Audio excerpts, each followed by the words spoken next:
Yeah, so that was that. And now we're about to conclude our day. Please be reminded to hashtag skills 2020 on your platforms and on social media. Add your comments, give us your feedback, and would love to hear from you. Please do remember that we are also running a competition. After this last panel discussion, we're going to do a drum roll. We have 5 people that will be winning or walking away with prizes this afternoon. Our next panel discussion is skills development in the mining sector. We know that the mining sector is one of the largest GDP contributors in South Africa. And we do know that that also has a lot of foreign investment. It was shaken with the COVID pandemic. So what I will do is introduce our facilitator, who will then introduce our panel so that they can discuss this interesting topic. So our facilitator is Dion Kier, who's the CEO of Siaka Consulting. Dion, welcome. And thank you to everybody who's lost the most exciting session of all. I think that I'd like to, we are waiting on one of our panelists, Debuseng. So when she joins us, I will introduce her separately, but I'm joined today by George Jenkins. Thank you very much for being with us. Thank you to everybody who's lost the most exciting session of all. Sorry, there's an echo on my line. I think that I'd like to, we are waiting on one of our panelists, Debuseng. So when she joins us, I will introduce her separately, but I'm joined today by George Jenkins. Thank you very much for being with us. Thank you to everybody who's on the most exciting session of all. Sorry, there's an echo on my line. I think that I'd like to, we are waiting on one of our... Right, is that better? Sorry, let me get back to where I was. So George Jenkins is the CEO of Stonewall Mining. He comes with 30 years of mining experience, both in Africa and Australia. And we're really interested today to do some analysis around his learnings and comparison between these two markets. He served for 6 years as an executive, both in Australia and in South Africa. He is an extraction metallurgist by profession and qualification, but very importantly has many years of operational leadership and management experience, both at a project level and in terms of driving operating excellence in gold, coal, and other areas. So we're excited, and thank you again, George, for joining us today. We also have with us Maria is a senior data geologist for CSA Global. She believes that data is not worth anything if it cannot be used as information that will assist in future decision-making. Interestingly, Maria has more than 10 years experience both in this sector, which is obviously a fascinating industry for us. In South Africa, Burkina Faso, Swaziland, Botswana, she's a member of the Geological Society of South Africa and the South African Compliance Institute, as well as being a committee member of the Women in Mining in South Africa. She is deeply involved in diversity, equality, and inclusion projects with a focus on people with disabilities and women. So welcome, Maria, and thank you for joining us. Thank you very much. Debuseng, I see that Debuseng has now joined us. Debuseng is the CEO of a consulting firm. Outside of her MBA, which she's done at UCT Business School, in addition to that, she works with mining companies at exploration phase. So unusually very strong technical CV, both within the sector and within your sphere. She does pre-feasibility and feasibility studies, resource estimation, drilling, mapping, and trenching within her business. She works with junior mining companies predominantly, but is also a shareholder in SA Women in Extractives, Construction and Engineering. She's a mentor for women in mining in South Africa and the Department of Mineral Resource and Energy. Welcome, Debuseng. Thank you. And lastly, but not least, by any imagination, Masechaba Tekana joins us today. Masechaba is a senior executive. She has 25 years of leadership experience in banking, petrochemicals, public sector, and management consulting. She's worked extensively in cultural transformation and inclusion, specifically in gender equality. She has outside of several degrees, she has a master's degree in critical diversity studies from the University of Witwatersrand, And she has extensive regional experience, both in Africa and elsewhere in the world. She is leading the United Nations Women Empowerment Principles Project that aims at achieving their 7 principles. So welcome again, Masechaba, and thank you for being with us today. Okay, let me jump into some context around our topic today, which is skills in the mining industry. And I think it's important for us just to contextualize the current state of this sector. There are 470,000 direct employees, according to the Minerals Council, that are employed within the mining sector, with 4.5 million dependents that rely on those employees for their livelihoods. So the impact on the South African economy and on South Africa as a country and on our employment statistic of creating stability, of creating continuity, and of creating a mining sector of excellence is really pivotal. What's interesting to me is that we spend 7 billion rand on skills development within this sector. And the challenge today, I guess, is for us to talk about how do we spend that money and where do we spend it to best effect? Because money thrown at problems in the wrong way is probably more of a travesty than no money being invested in an issue in the first place. The interesting statistics, our teams who do community research around mining communities go door to door in order to get an idea of what happens on the ground. Their stats tell us a story which is not very positive. In Mpumalanga, as an example, their average stats are showing unemployment rates at beyond 54%. Only 30% of the people we're surveying have technical or artisanal skills. 44% had a matric, the balance didn't, and 47% of the youth in those communities had matric, with the majority obviously being youth. In another community in KwaZulu-Natal, Umhlutuzi community, 56.8% of the population with no schooling, 7% of the population with some form of higher education, and 36.9% of the population with a matric. So if this is the basis from which we work and around in those mining communities, then there has never been a more important time for us to be sincere and authentic around what we're doing in skills development in mining. And I think that the issue in mining is threefold. The first is, how do we achieve excellence in mining now? How do we make sure today that we create an environment of inclusivity for women, for people with disabilities, and for all South Africans of race, age, gender, and creed? How do we anticipate what mining is going to look like in the very near future? By 2030, it is anticipated that the first mines will need to automate.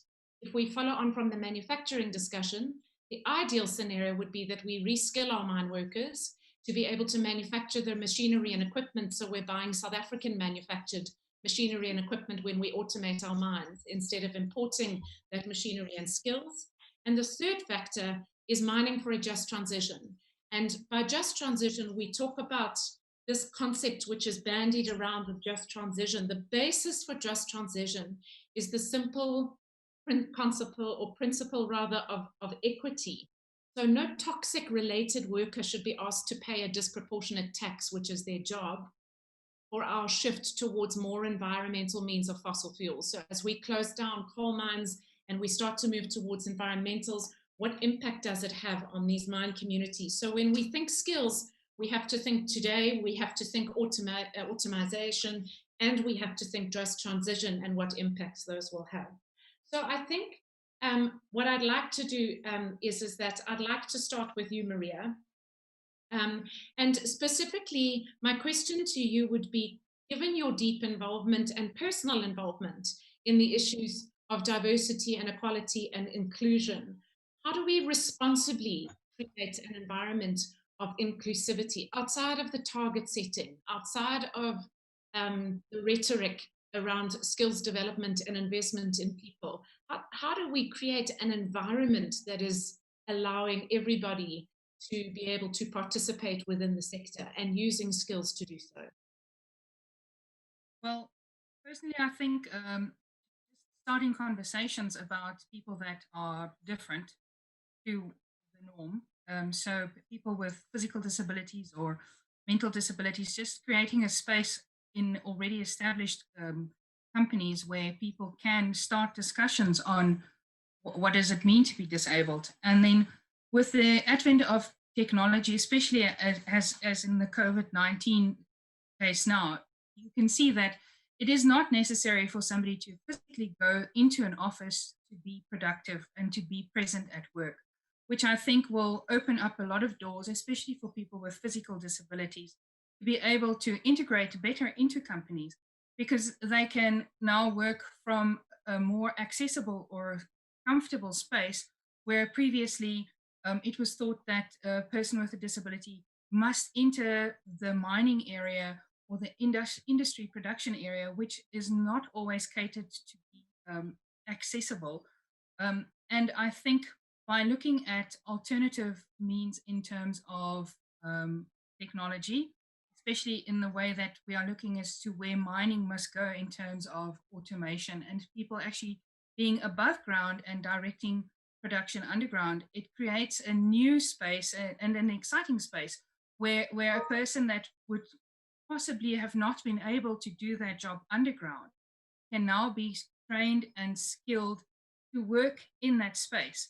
And I think when companies realize the stats with people with physical disabilities, when they do get employed, they tend to job hop much less.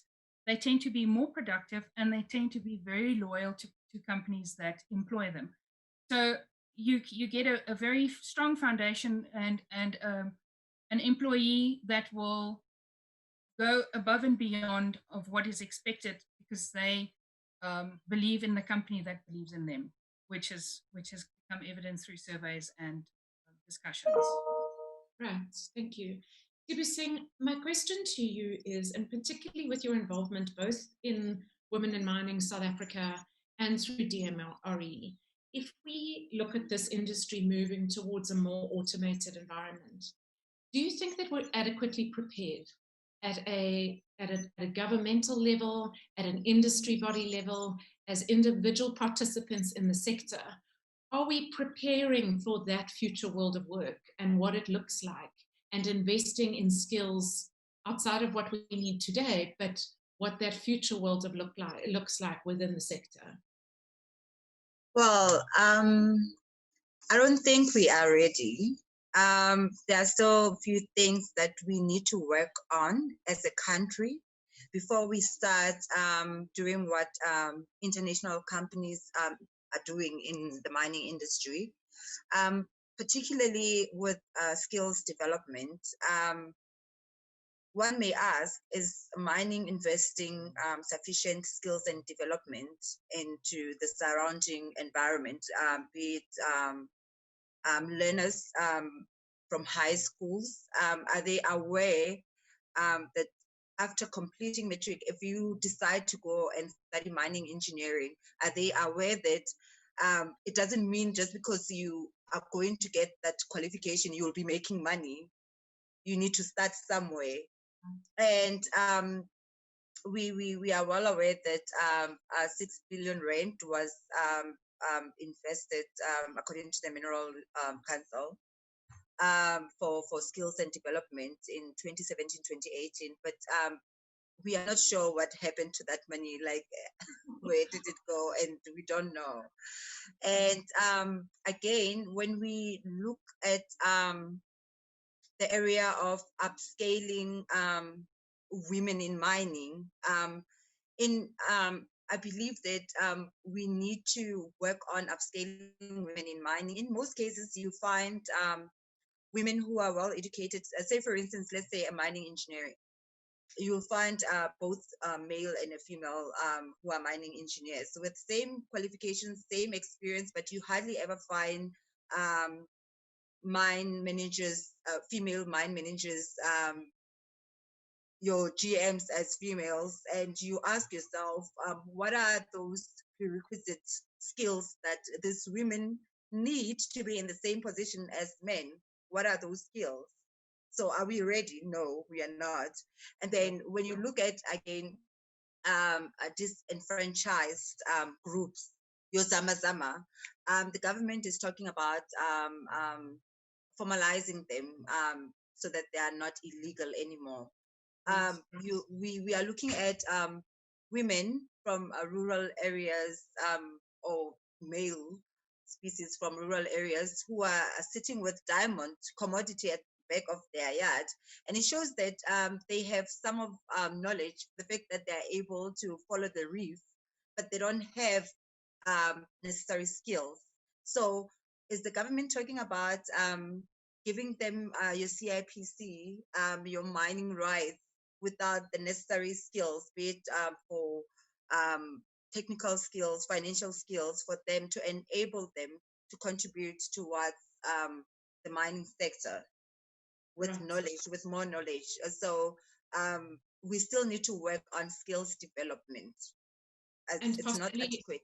a more proactive instead of reactive approach. Perhaps. Yes, instead of reading on the media that 6 billion rand was given for this, and no one is accountable of the deeds.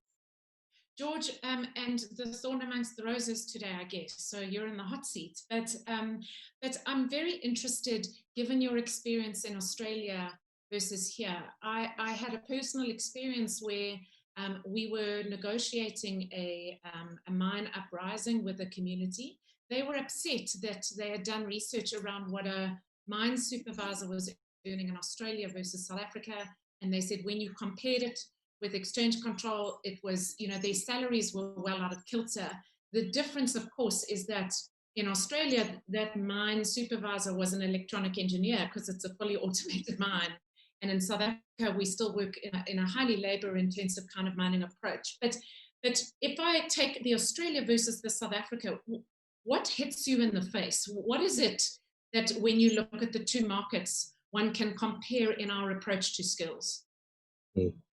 Oh, thanks, Dion. And yes, it's quite interesting, that you say I'm the thorn amongst the roses. I find in a lot of meetings that I sit in, most of the colleagues around and the consultants we use, etc., are actually ladies. So it is changing. It's encouraging to see that it is changing, which is a good thing. I think the main thing, when one starts to look at differences between South Africa and Australia, at different levels. So, if one talks at the sort of base operator type level, South African operators are actually pretty good. I don't think that there's necessarily, a problem in terms of skills, when I compare, an operator in a plant, for example, or an operator in a mine. Where you do start to see some differences creep in is as you move into the technical levels. I think that Australia has got some better programs, I think, in that space, but certainly at the lower levels, I don't see a big issue.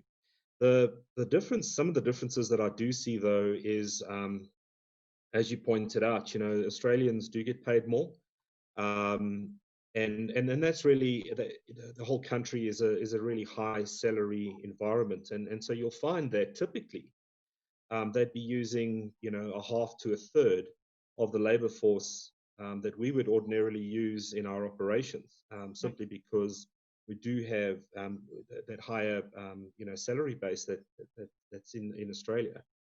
But I don't necessarily think that at the lower levels there's really a difference. I think some of the operators, if I look at, for instance, machine operators, etc., South Africa's got some very good machine operators, and they would be able to function just as well in an Australian environment as they would here. I think some of the challenges that we sit with is, more of our where we are in terms of our high unemployment rates. We've got a lot of people competing for jobs, and as a result of that, I think that it's easier to bring 4 or 5 people in rather than just to leave one person in to do a particular activity. So I also think that one thing I also did notice was there's this real reluctance for people to expand their skills as well. And in the mines, operators would typically they prefer to operate in one area, and they don't like to be rotated around their whole workplace. They'll only prefer to sit in one section of the workplace rather than rotate through it. And that is common, believe it or not, in Australia as well. Operators and workers that I had there that I tried to rotate to try and upskill them so that they had a far broader knowledge of the whole operation. they were very reluctant to do that. They preferred to sort of stick in one area. And I found that that in South Africa it was very similar, where there was this almost a lack of confidence for people to be moving around and getting that work, those general work skills. I think that the industry is going to sit with some challenges. I think in the short term, the investment in skills training and so forth is going to be have to be focused on the day-to-day jobs. As we move forward and we move into automation, and Australia's doing this very successfully. They've got some underground operations that are fully automated, and as Maria said before, you have people sitting in a control room that basically operates machines underground, and then you have less people also working underground, of course. We've got open cut mines there that are operating whole sections with mobile remote controlled machinery. So as we move to that, of course, there are going to be some challenges. Obviously, generally you have less people in the operator level, and now you start to move into highly skilled people that control remotes. They have to look at all the robotics, etc., that go with these things. And I think for us as a country, I think it is going to be a challenge. I agree with Dib was saying. I don't think we're ready for that.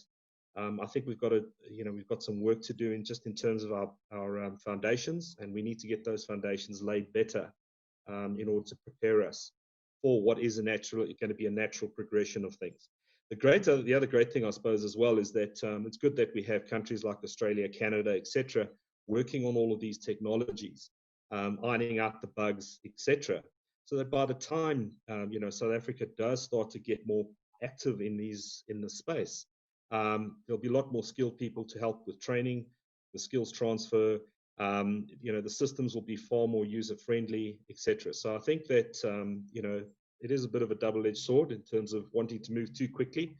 But I would suggest that our biggest challenge at this stage is just our huge unemployment rate. And until we sort of get that shrunk down a bit and we get more people employed, I think we're always going to struggle to really get highly skilled workers and training to move our workers to those really high skills. Right. We're going to need some economic momentum if we want to see as you say, see the investment happening in the right way.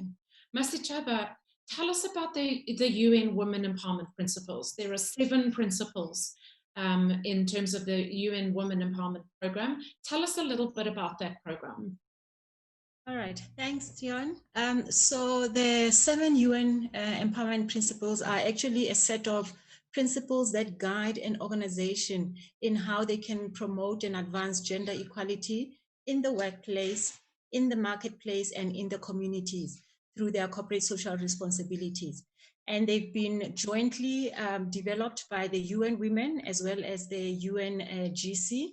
And they are grounded in the international labor and human rights standards. And these principles actually bring together stakeholders that are interested in creating awareness, especially corporates, and creating business practices that empower women and create gender equality. And what I like about these principles, they are actually targeting corporates, and they can help corporates to deal with structural challenges of gender equality in the workplace, in the marketplace. And the marketplace refers to supporting women entrepreneurs and women-owned businesses, so in the marketplace and in the communities through your corporate social responsibility. Globally, there are 3,700 companies that are a network of WEBs signatories.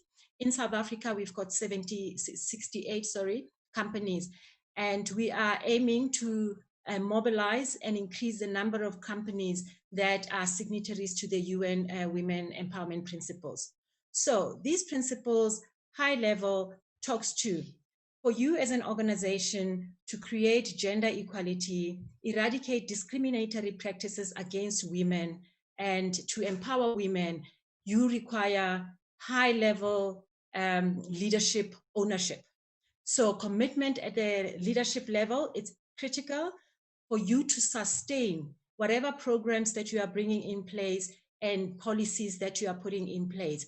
Leaders are champions. They need to create that understanding and conviction in the organization to say gender equality, it's a business imperative and it's everybody's business. It's not the responsibility of diversity and inclusion professionals, but everybody needs to integrate the 7 principles in their day-to-day operations, make it form part of their sustainability strategy and their organizational culture. That's why buy-in from a leadership level is quite important. The second, and that's the first principle. The second principle talks to how do you then uphold the human rights principles of both men and women, understanding what are those normalized discriminatory practices that women experience on a day-to-day basis. Sometimes you are in the boardroom, your voice is not heard. People overlook you, and when there are promotions, you are overlooked because of a woman. And those are the things that once you adopt the principles, you are guided in how to unearth all those discriminatory practices and eradicate them in the workplace, in the marketplace, and in the communities. And the other important principle which forms part of the 7 principles is about the health, well-being, and safety of your employees.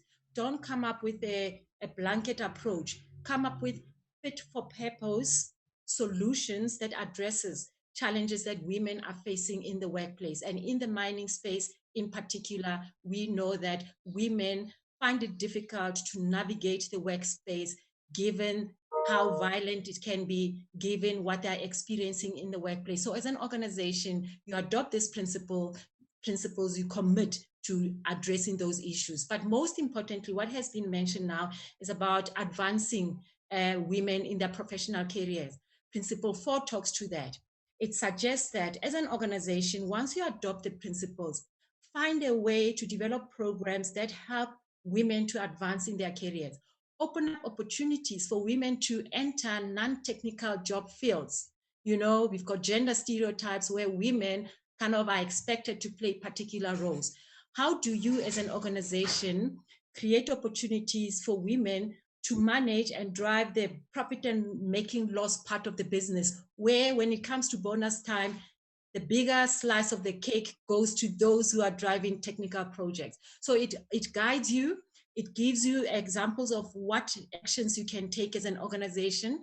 The 7 principles give you resources and tools to enable you to move a step further beyond your good intent. And quickly, just the last 3 principles. The 5th one talks to how do you as an organization use your supply chain as well as your procurement programs and policies to support women-owned businesses, help them to overcome barriers that they encounter in terms of accessing finances and products that helps them to thrive as entrepreneurs. And the 6th one is about your community development programs. How do you go out there as an organization through your community responsibility programs, open up opportunities for girls and women to thrive, to be able to, you know, also take leadership position. And the last one is it's about what gets measured gets done. Once you adopt the principles, you establish your baseline, you know where the gaps are, you develop clear goals and targets. On a yearly basis, you measure impact, you measure the progress that you are making. And the beauty about the 7 principles that and the support that you get from UN Women is that you don't have to reinvent the wheel. There are case studies that have been developed showcasing how companies have progressed and made an impact in terms of developing skills, helping women to progress in their careers, and how they were able to overcome those challenges. There are education resources that you can access. There's a gender gap analysis tool that you have access to free of charge that you can self-assess as an organization. How are you doing against the 7 principles? You can benchmark yourself against the global companies, regional companies, companies in your sector, and it's free of charge to sign up for the UN Women Empowerment Principles. Great, thank you very much. I think, Maria, my question for you is, as a committee member, particularly of Women in Mining South Africa, we've got two issues as we discussed. We've got the today, which is, I guess, each organization's dilemma around, do I have the best skilled workforce to deliver my operating outputs? We've got tomorrow, and we've got mining as a unique environment because it's more skills development and learning is more than just our employees. It extends into those mine communities, the reach of a mine, and the interdependence between a mine and its community creates a very different ecosystem to traditional environment. It's clear that as a sector, mining is going to need to collaborate around what skills it needs, what that future world of work looks like, what we need to be focusing on in respect of our development agenda. Do you think there's sufficient collaboration in Women in Mining South Africa, which is one forum, but is there sufficient collaboration? Is there a vision for where we're going and how businesses in the sector can work together? Well, first of all, I have to say that I think there is a great lag between what the policymakers in government perceive as what's needed, and what's actually happening in industry and on the ground. Because of the pace at which industry is changing, it's just too fast for policy to catch up. And I think on that, a lot of the mining houses in South Africa they've actually realized that this is now the problem. And for instance, the Mineral Councils launched a Women in Mining Day specifically this year. And it was a great collaborative effort with, like Sibanye-Stillwater was very involved in that. And I know that Anglo American is also very passionate about promoting women in mining, especially in technical careers. And I think what we are starting, well, this past year, what I've definitely seen is that a lot of the different mining houses are reaching out to forums and committees such as WIMSA, Women in Mining South Africa, to discuss the possibilities of collaborating. And we have seen where the teams from Anglo have actually reached out to Sibanye-Stillwater to discuss what has been working and what hasn't been working, and where it's going. So it's actually very exciting for me because I think it's a space that's very fertile now, and I think that we'll see a lot more coming from it, especially with the foundations that's been laid by the Mineral Council this year and their white paper on the development of women in mining. So yes, I think definitely larger companies are coming to the table, and they are starting to open up the silos in between them and discussing on how we can improve it. Right. George, I think that if I take a look at your experience and specifically your profile, a large amount of what you've done is change management, operating excellence, operating efficiencies, brownfields, greenfields, etc. If I had to say to you, give me advice as an executive in the sector, as a practitioner in the sector, how do I get this thing called skills right as a mechanism to drive our operating efficiencies? What advice would you give to somebody who's managing either change managing or managing an operation in South Africa in the link between skills and an operating efficiency? Look, I think one of the mistakes that I think we do tend to make in mining industry, because we have, particularly in South Africa, because we have such ready access to labor, and for that matter, even in Australia, you have ready access to, labor in general. It's not really such a big problem. I think that we tend to throw people into little silos. Some of the stuff that I think we need to be looking at more effectively is giving our people a broader view of their workplace. I don't think that our employees fully understand the whole workplace and don't understand their contribution within that whole workplace. I think that's one element. The other element as well is also to give our, I think particularly in South Africa, is to train our people up a little bit more, just in the sort of the softer skills, things like understanding that you are expected to come to work and be more proactive in your approach. Now that's a bit of a double. You've got to also start to look at leadership techniques and stuff like that to make sure that you have a workforce that feels they are valued. But with skills training, particularly for South Africa, I think that we need to give, the basis would be to give our workforce a broader skill set within their workplace and a broader view of that workplace to help them to understand that they can actually then contribute. I think if we continue to put them in silos, I think we are going to struggle. Of course, as we move forward, one of the comments you made about, the mining industry being such a huge contributor. One of the challenges the mining industry is always going to have is that everyone looks at the mining industry to do everything. Right. And we can't. It's I think that we're really up against it. We've got massive unemployment. There's always the expectation within your local communities that you employ everyone, which we know we can't do. There's also this expectation that we train everyone in preparation for that, which we also know that we cannot do. So it's going to be a real challenge for the mining industry in terms of getting that balance. And I think government also has a role to play here to, just so that we set realistic expectations in terms of everything. And it's, not only with our communities, certainly with women in mining. It's something that I'm quite privileged that wherever I go, I deal with more women generally than I do men. So that's been a real privilege for me, not to have to, try and explain things away. It's just something that is happening. So I think it is happening in the industry. But I think getting back to our workforce, to try and make them more efficient. I think the more knowledge people have, the more that they believe that they'll be able to contribute, the better your workforce is going to be, the more productive they are going to be. And that comes by going beyond just training them up in one specific sphere of their workplace. I think we need to expand that into all, larger aspects of the same workplace. So we don't necessarily even need to have them change workplaces. I think we just need to give them more skills within the workplace that they are currently in.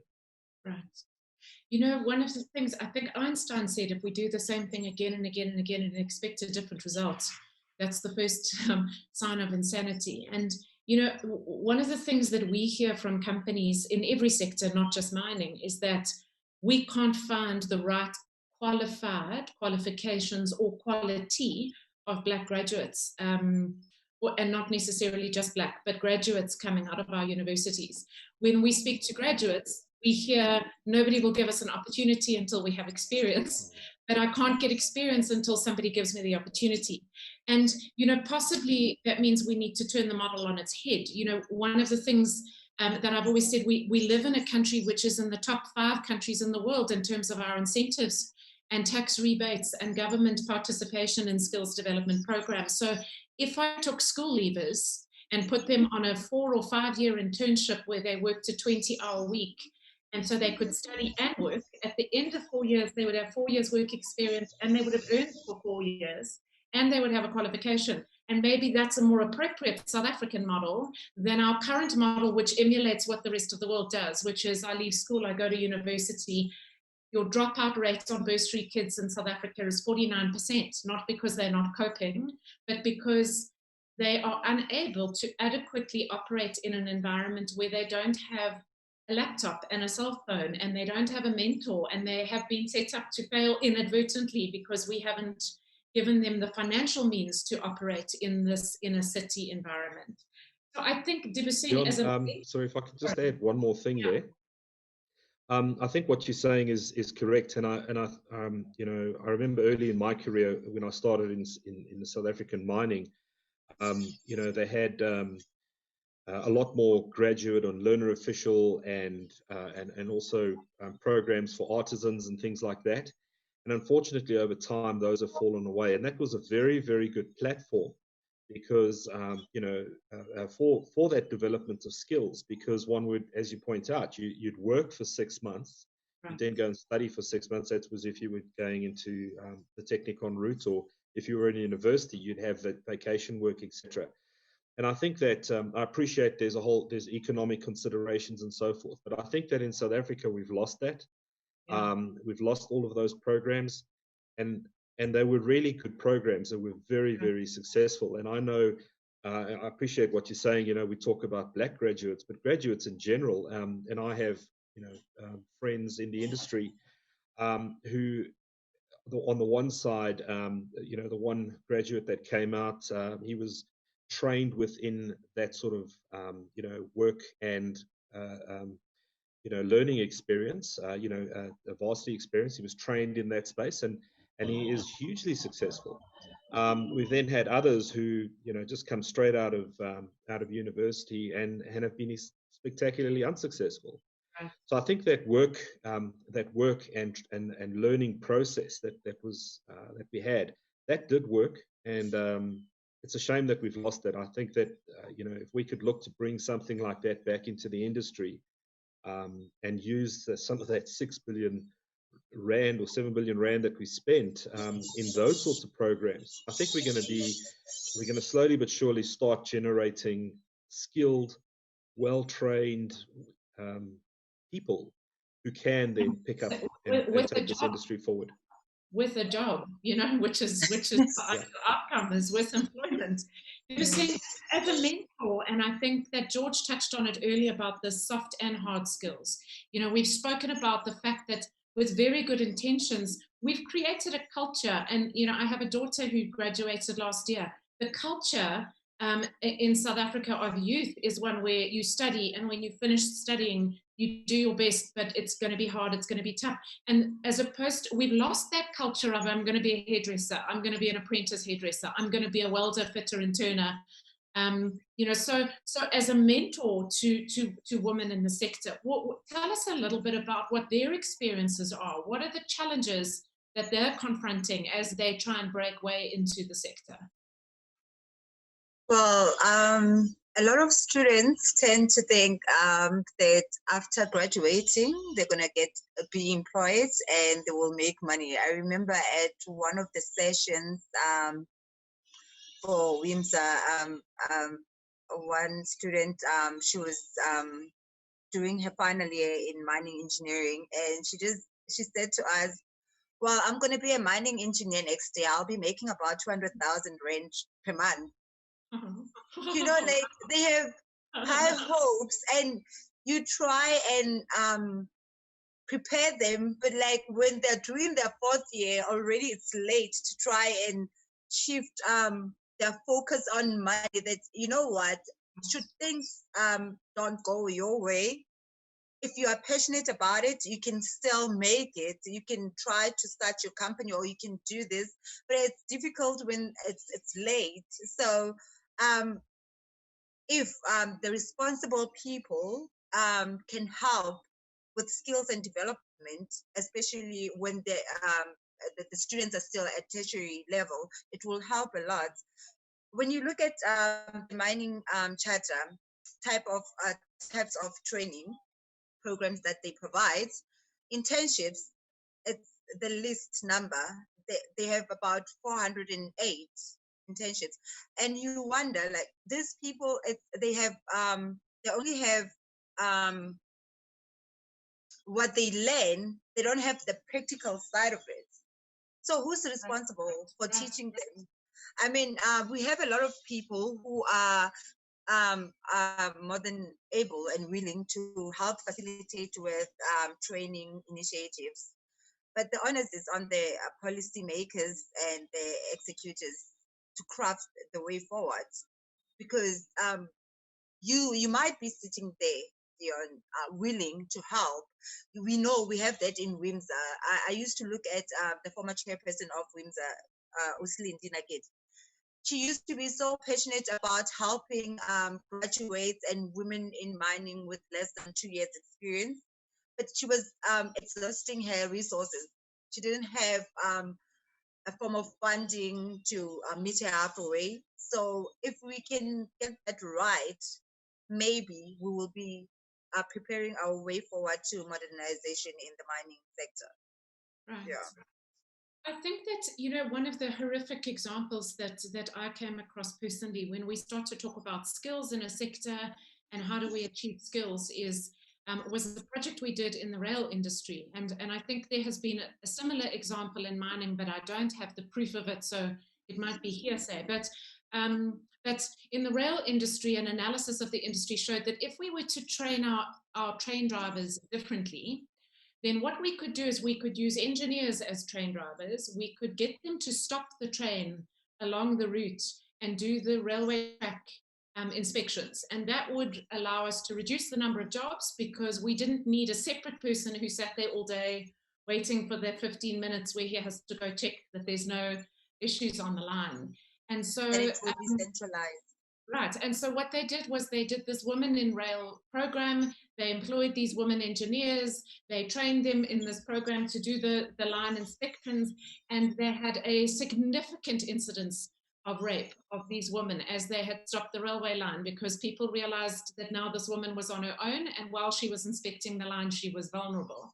Similar in mining, where we had women go underground without proper ablutions, and had an issue with women's safety from an underground standpoint. So, I think that when we talk about skills and we talk about the hard skills, and I think we're all aligned around needing to make sure that we create a skills environment. And yes, it does require collaboration between the industry, the participants in that industry, the tertiary sector, whether it's trade or otherwise, and government and the policymakers. But despite the development of skills, we also need to focus on creating an environment for change.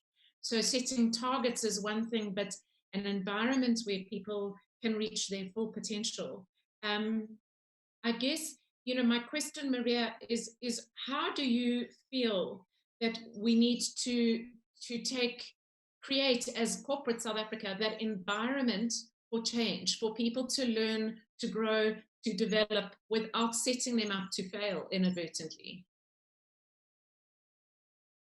I think that Masechaba addressed this quite well in the terms that you must have buy-in from your upper structure, and that must always then drive the change in the culture in your business, because strategy will always eat culture for breakfast. So it doesn't matter what you say on paper, but it matters what you do. So if you start from top down and really, really have people at the top that don't just pay lip service, but believe in what they say. So if they say we want women, they must really want women in their organization. They mustn't just want it there to have the good stats and to look good on paper.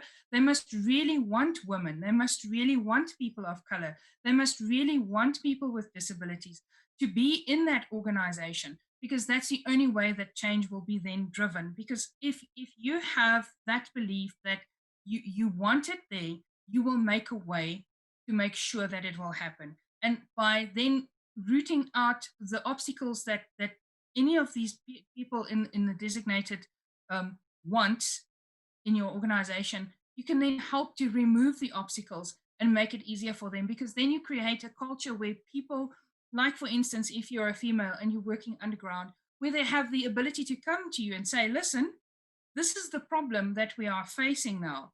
And then you then have the drive and the want to then address it, and not say, oh, well, we'll just get somebody else that won't complain about it, because, we can just replace it.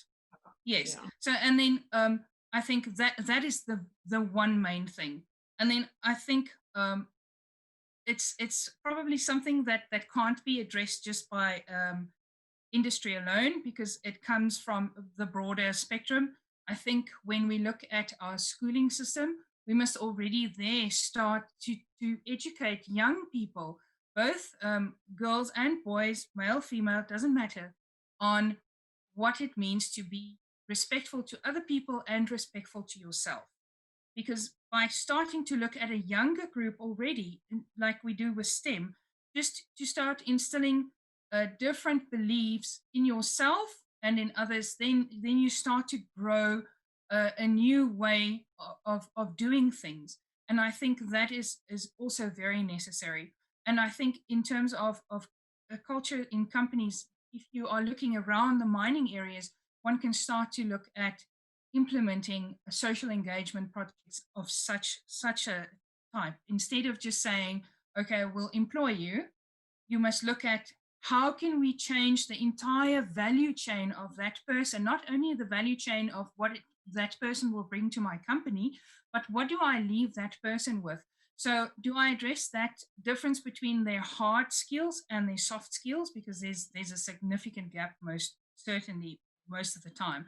So by allowing programs where we can say, okay, so we are going to employ you at the mine because you have the hard skills that we need, but we will now reach out and we will give soft skills, not only to you, but to your children in the area, so that they can also learn to fit into cultural, not fit into the culture of the industry, but the industry will then mold the culture to allow for people with differences from all diversities to be able to slot in and feel safe and comfortable to raise issues. Because I think that is the main thing that's needed for somebody to be able to raise their concerns in a safe environment and not feel like they're going to be attacked or fired, and for that matter. I'm mindful of time. I have one last question for you, Masechaba, and then I'm going to ask each of our panelists to just take 2 minutes to close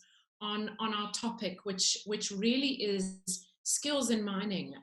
What does that mean? How do we make a difference? How do we get it right? So before I give everybody's closing arguments, Masechaba, I just want to ask you, I think a very big principle of your UN program is the function of being able to measure. When it comes, if we want to do something differently, we have to track it, because you start at a baseline and you have to measure your improvement. And if we're not measuring it, then what are we actually achieving? What's the outcome? And I think the investment in skills in the sector being declared 7 billion rand, according to the website, what are we achieving from that? Which is, I think, something that we've all collectively agreed on, is what did we do with that money? Because that's a significant amount of money.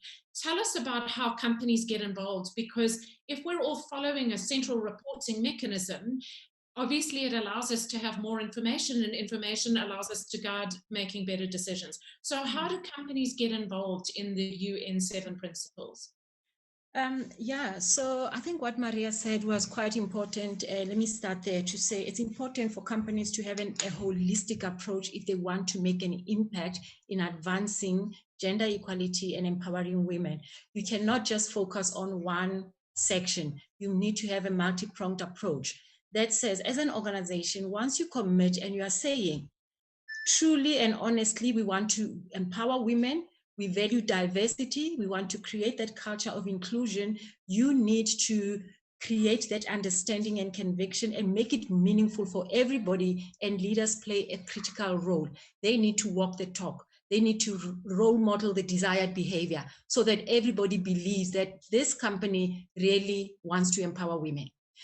Secondly, once you've got everybody on the bus, you need to educate them.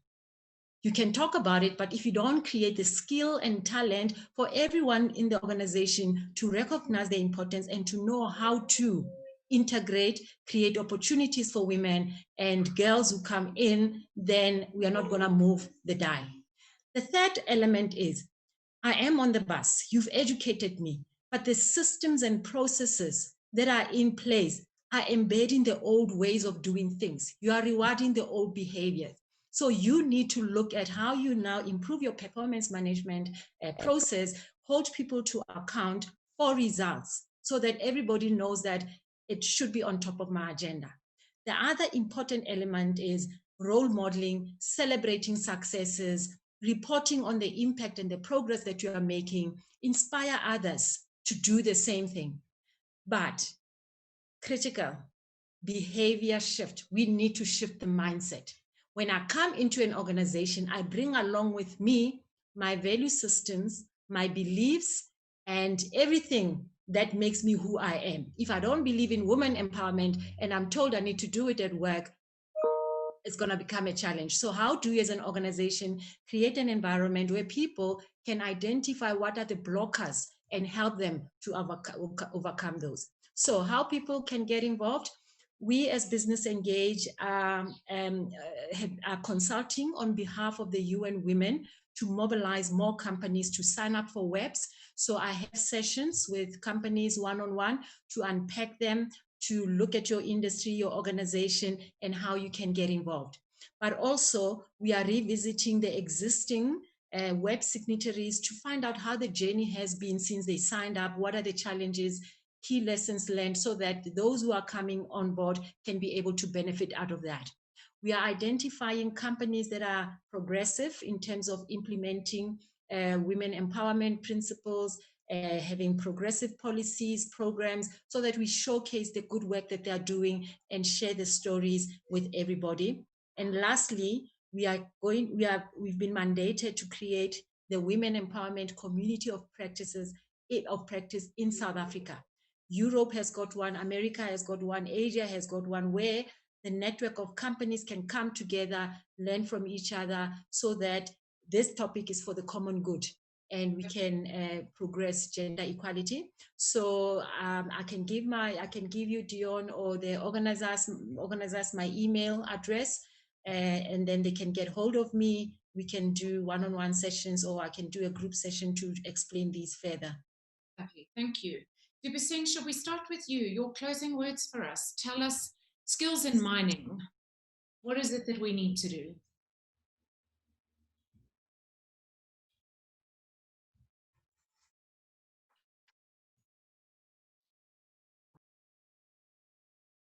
I think we've lost you. Dubasing, you're on mute. Can we unmute Dubasing? Yes. There we go. Oh no, and we lost you again. Here we go. You're back. Can you repeat what you just asked, Dion? So I was saying just your closing words. So, you know, what do you want to close with? Give us a message around skills in mining. There are already a lot of people out there who are already in mining industry who are willing to work, but they lack skills. They have resources. They are more than capable to work and contribute towards their project may contribute towards our economy and so is GDP. We just need skills. Like I said, we don't know who's responsible for the funds. We don't know who's responsible for training, but like I said, there are people that can help facilitate training initiatives. We are available, and we just waiting, yes, for the policymakers and executors to craft a way forward for us.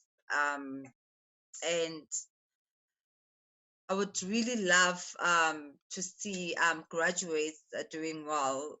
We need to, they need more mentors. So yes, it's a matter of collaboration. Lovely, thank you. Maria? I think the pace with which technology is evolving outmatches the pace with which policy is developing. And this leads to great gaps between what is perceived by policymakers, what's needed, and what's really needed. And I think we must also address the coherence between the skills development initiatives then launched by government and policymakers versus the initiatives at industry level, because let's face it, a lot of mining houses and industry do have in-house initiatives that's completely separate from government initiatives. And I think that tertiary educations also need to step up their game, because the pathways that they offer in terms of the graduate that they release out into the open, brand new world, they seriously lack skills. For instance, if you study geology at tertiary level now, you don't learn anything really about 3D model building, MRE. You know, you're actually quite stunted in the ability to really provide valuable insight when you step into the workforce. And then I think it is imperative that one must always address that gap between a hard skill and a soft skill, because it's no use you've got an employee that's technically minded and great with that one thing, but they can't integrate on a greater level with the rest of the team. And I think once once you get that right, you will be able to facilitate the adaptability of your labor force and make them more resilient, even in economic fluctuation. Right, thank you very much. Masachaba? Yeah, so I think from my side, I would really like to connect with you, Maria and Dibuseng, as well as George, to see how we can tap into, the power and the opportunities that the Women Empowerment Principles offer to address issues that you've already mentioned, the soft skills issues in the community and, career development for women, but also, how to access those resources, that tools that are available that can help us to advance gender equality. And as I said, it's free of charge. All you need to do to sign up for WEBS, the process is very simple. Your CEO needs to sign the CEO statement of support, committing that as an organization, we are going to drive practices that empower women and create gender equality. And once they've signed up, you then move a step further. How do you create an action plan to turn your commitments into action? It's all good and well talking good intent, but how are you going to then implement your commitments? And then lastly, once you sign up and you become a web signatory, you can then be able to open a profile page on the UN Women website where you access these tools free of charge. You engage with other corporates globally, and the benefits are really immense. So I'd like to connect with you so that we can see how maybe I can engage Women in Mining SA or other associations that you mentioned, Dibuseng, to share information that is available. Thank you, Mr. Chaba. George? Look, I think the industry, the mining industry, certainly has changed in South Africa. From a skills development point of view, from when I first started. As I said before, the graduate and the apprenticeship programs, I think, have largely fallen away, which is a real shame. They were very good programs. I also think that if I look at the 7 billion odd rand that we spend, a lot of that is legislated by policy in terms of how those numbers get calculated. And I think that Maria was absolutely correct.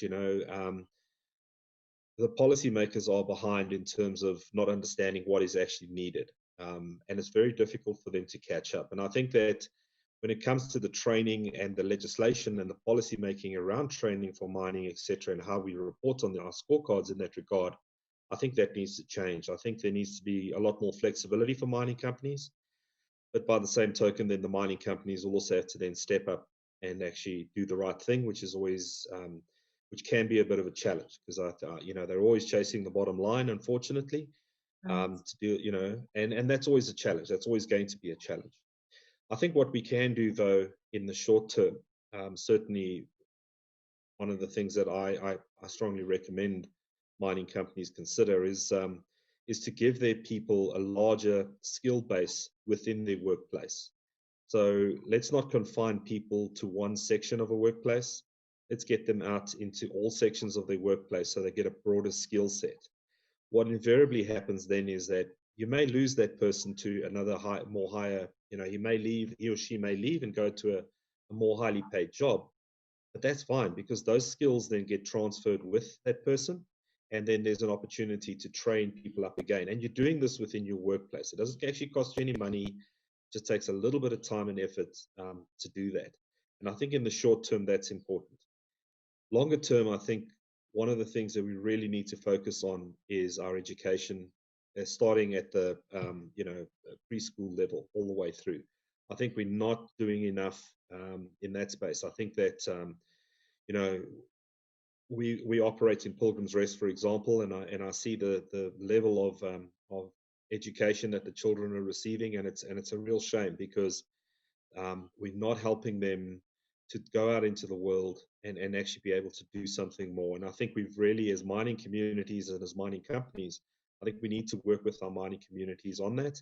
And I think as a mining industry, we need to work with government to try and facilitate that, just to get better education for our children so that they become the next level of educated or well-trained people that'll go out into the world and actually work in the mining industry and be able to contribute significantly.